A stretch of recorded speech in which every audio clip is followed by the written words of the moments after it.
Dieu formait tellement Abraham qu'il pouvait être exempt des bénédictions. Et c'est quelque chose que d'être privé de bénédictions. Quelle discipline, quelle épreuve de foi, quel test. Pour Abraham, peu importe la mesure dont Dieu le bénissait, il ne permettait pas que ses bénédictions obscurcissent la vision céleste et l'arrêtent sur la route. C'est un immense triomphe. Oh, les périls dévastateurs des bénédictions.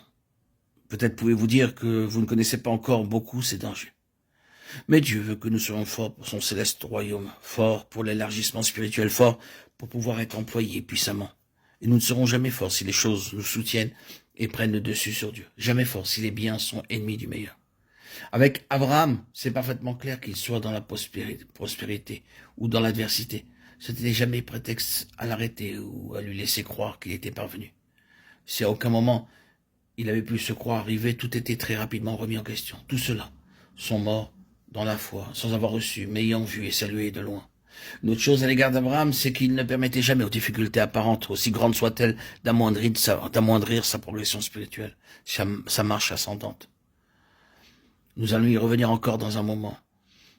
Comment tout cela a été perçu par Josué et Caleb? Considérons-le encore, ils étaient très certainement des hommes qui avaient été à cette école. S'ils n'y avaient pas été, ils n'auraient jamais introduit la génération suivante dans le pays de la promesse. Dieu connaît seulement ce que ces hommes ont dû traverser. Leur histoire est relatée en bien peu de versets. Les espions qui partent, le rapport d'une minorité, la réaction des autres, des pierres pour lapider ces hommes. Mais vous devez ajouter à cela les longues années, très longues, alors que cette génération tout entière mourait au désert, avec seulement ces deux hommes se maintenant sur le terrain de la vision céleste. C'est une dure école.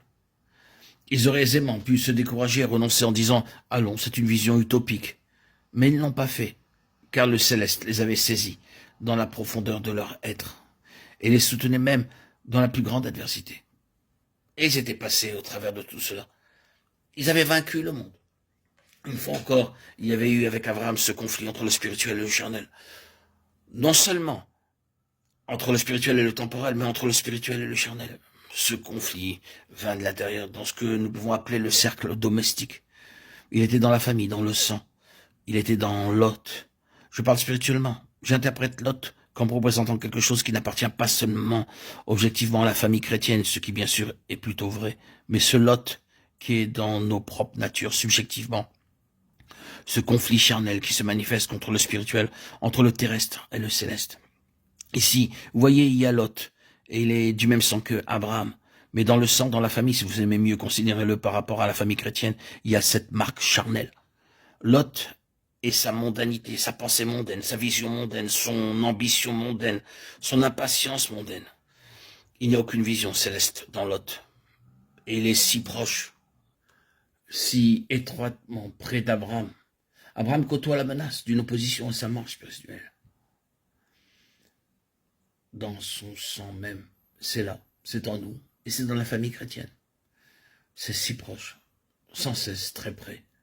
Cette tendance à s'installer, à posséder des choses ici-bas, et rechercher des choses que l'on voit, la satisfaction de l'âme, ce repos, qui n'est pas le vrai repos, mais que nous pensons être le repos.